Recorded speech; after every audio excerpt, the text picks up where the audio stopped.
Hello friends, welcome to icon जी के अड्डा एंड दिस इज पी के शर्मा। दोस्तों, जैसा कि आप लोगों को पता है, हम लोग रेलवे एनटीपीसी का प्रीवियस ईयर का पेपर देख रहे हैं, वो भी दोस्तों जनरल स्टडी यानी सामान्य अध्ययन का। और दोस्तों ये सेट नंबर आपका 4 है और इसके पहले दोस्तों 3 सेट का वीडियो दिया जा चुका है, जाकर के आप उन्हें देख लीजिए। और दोस्तों आपका ये जो पेपर है ये 29 दिसंबर 2020 को हुआ था और शिफ्ट सेकेंड है। तो दोस्तों जो लोग चैनल पर नए आए हुए हैं चैनल को सब्सक्राइब कर लें और दोस्तों वीडियो अच्छा लगता है तो इसे लाइक भी करें और शेयर भी करें ताकि ज़्यादा से ज़्यादा लोग इसका लाभ उठा सकें। और दोस्तों आइकन जी के अड्डा चैनल पे ही आपको आरआरबी कांस्टेबल के प्रीवियस ईयर के पेपर पड़े हैं सारे, जाकर के उन्हें देख लीजिए और अपने जीके के स्कोर को बढ़ाइए।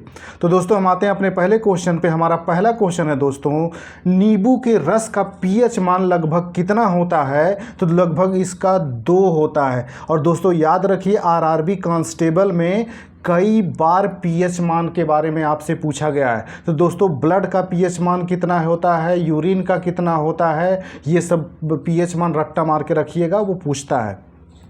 अगला दोस्तों, ब्रायोफाइटा निम्नलिखित में से किस वनस्पति से संबंधित है? तो दोस्तों जो मार्केंसिया होता है, मार्केंसिया इससे संबंधित है ब्रायोफाइटा।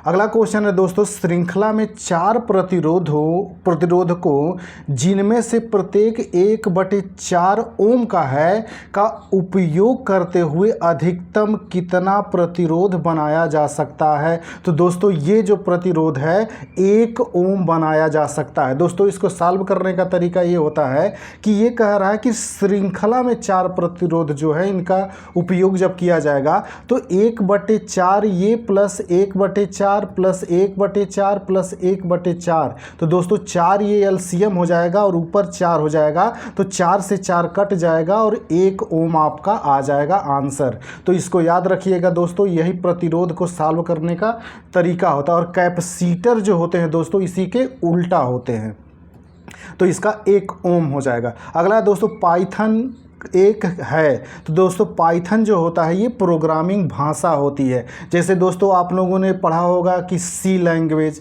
सी जैसे भाषा होती है, इसी तरह से पाइथन भी एक भाषा है कंप्यूटर की। अगला दोस्तों, मायोपिया वाले व्यक्ति की दृष्टि को ठीक करने के लिए किस प्रकार के लेंस की आवश्यकता होती है? तो दोस्तों इसके लिए अपसारी लेंस, अपसारी को ही दोस्तों अवतल लेंस कहा जाता है, याद रखिएगा अवतल लेंस इसको। तो मायोपिया के लिए अपसारी लेंस या फिर इसी को अवतल लेंस कहा जाता है। अगला दोस्तों, इंटेल कोर i9 एक प्रकार का है। तो दोस्तों ये प्रोसेसर होता है। जैसे दोस्तों आप कंप्यूटर लैपटॉप लेते हैं तो उस पर एक स्टिकर चिपका होता है इंटेल नाम से, तो वो यही बताता है कि इसका जो प्रोसेसर है वो इंटेल का है, इंटेल कंपनी का।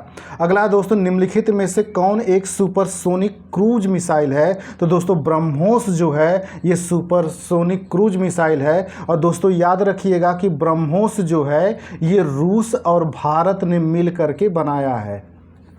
दोस्तों जो लोग चैनल पर नया है चैनल को सब्सक्राइब कर लें ताकि उन्हें समय से वीडियोज मिलता रहे। और दोस्तों वीडियो अच्छा लगे तो इसे लाइक भी करें और शेयर भी करें ताकि ज़्यादा से ज़्यादा लोग इसका लाभ उठा सकें। अगला दोस्तों, बेरी एक रोग है जो कि कमी के कारण होता है। तो ये विटामिन B1 की कमी के कारण होता है बेरी रोग। और दोस्तों याद रखिएगा विटामिन A की कमी के कारण आँख से संबंधित रोग होता है। और विटामिन D जो होता है दोस्तों, ये विटामिन D इसे रिकेट्स रोग होता है। और विटामिन सी की कमी से स्कर्वी रोग होता है। ये चारों याद रखिएगा, ये चारों पूछा जा चुका है और आरआरबी कांस्टेबल में भी आपके पूछा जा चुका है। तो ये वेरी इंपॉर्टेंट क्वेश्चन है। अगला दोस्तों, निम्नलिखित मानव रोगों में से कौन सा रोग जीवाणु से होता है? तो दोस्तों टाइफाइड जो होता है ये जीवाणु से होता है और ये भी इंपॉर्टेंट क्वेश्चन है। अगला क्वेश्चन है दोस्तों, निम्नलिखित में से कौन सा एक यूनेस्को विश्व धरोहर स्थल नहीं है? तो दोस्तों ये जंतर मंतर जो है, ये दिल्ली वाला जंतर मंतर जो नई दिल्ली में है, ये यूनेस्को विश्व धरोहर स्थल में शामिल नहीं है। और दोस्तों याद रखिएगा ये जंतर मंतर का निर्माण किसने करवाया था? तो सवाई राजा जय सिंह ने इसका निर्माण करवाया था। अगला दोस्तों, हुमायूं नामा द्वारा लिखी गई। तो हुमायूं नामा दोस्तों गुलबदन बेगम द्वारा लिखी गई थी। ये कई बार पूछा जा चुका है, इसलिए वेरी इंपॉर्टेंट क्वेश्चन है, इसको रट्टा मार के रखिएगा।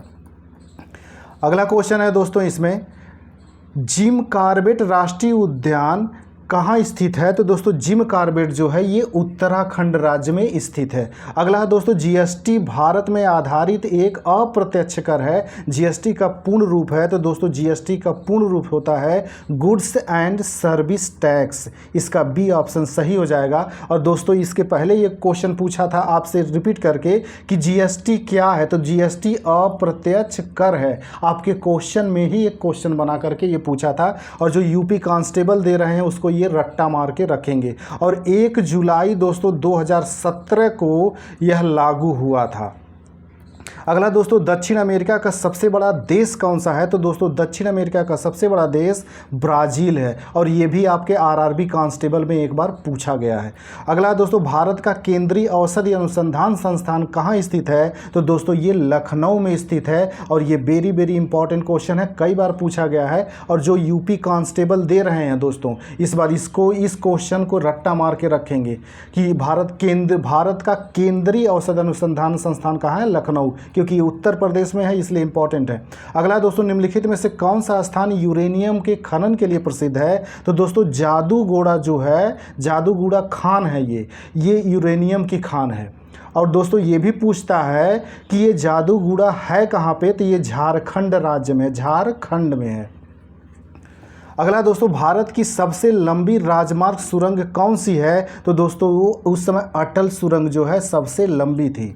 अगला दोस्तों, निम्नलिखित में से कौन सी नदी अरब सागर में गिरती है? तो दोस्तों ताप्ती नदी जो है ये अरब सागर में गिरती है। और साथ में याद रखिएगा दोस्तों, ताप्ती और नर्मदा ये जो नदियां हैं दोनों, ये अरब सागर में गिरती हैं। और ये वेरी वेरी इंपॉर्टेंट क्वेश्चन है, ये कई बार आपके रेलवे में पूछा गया है, आरआरबी कांस्टेबल में पूछा गया, हर जगह लगभग पूछा गया। दोस्तों जो लोग चैनल पर नया है, चैनल को सब्सक्राइब कर लें, और दोस्तों वीडियो अच्छा लगता है तो इसे लाइक भी करें और शेयर भी करें, ताकि ज़्यादा से ज़्यादा लोग इसका लाभ उठा सके।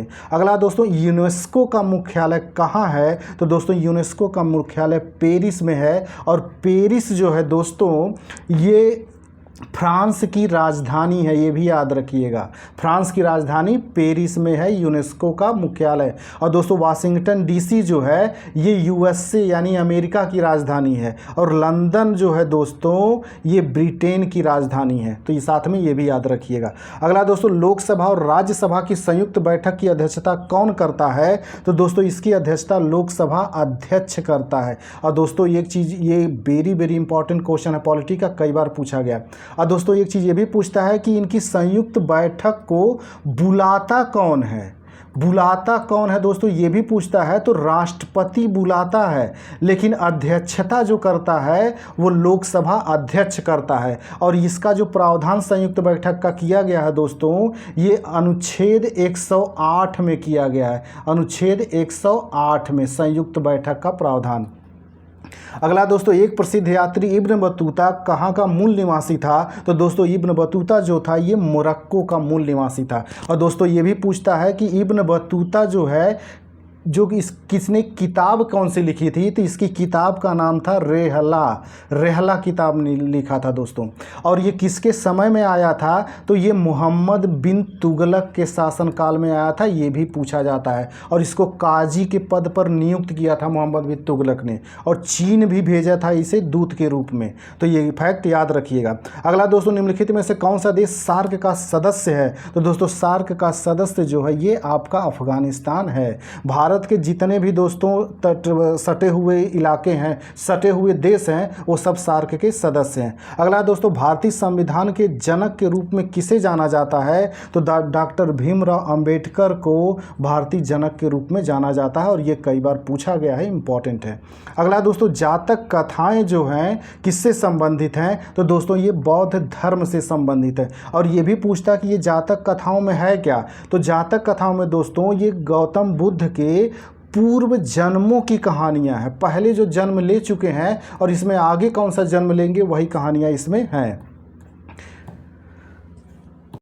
हमारा अगला क्वेश्चन है दोस्तों, कावेरी जल विवाद किनके बीच है? तो दोस्तों कावेरी जल विवाद जो है ये कर्नाटक और तमिलनाडु राज्य के बीच में है और ये कई बार पूछा गया है। अगला दोस्तों, महात्मा गांधी ने में भारतीय राष्ट्रीय कांग्रेस सत्र की अध्यक्षता की थी। दोस्तों कहाँ किया था? तो इन्होंने बेलगाम में किया था। और दोस्तों ये कई बार आपके आरआरबी कांस्टेबल में और रेलवे में के हर एग्जाम में लगभग पूछा गया है। और दोस्तों एक चीज़ ये भी पूछता है कि ये कब इन्होंने किया था? तो 1924 में इन्होंने किया था। और दोस्तों ये भी पूछता है कि ये बेलगाम है कहाँ पे? तो दोस्तों ये कर्नाटक राज्य में स्थित है। इतना फैक्ट इसके बारे में याद रखिएगा। दोस्तों जो लोग चैनल पर नए आए हुए हैं चैनल को सब्सक्राइब कर लें ताकि उन्हें समय से वीडियोज मिलता रहे। और दोस्तों वीडियोज अच्छा लगता है तो इसे लाइक भी करें और शेयर भी करें ताकि ज़्यादा से ज़्यादा लोग इसका लाभ उठा सकें।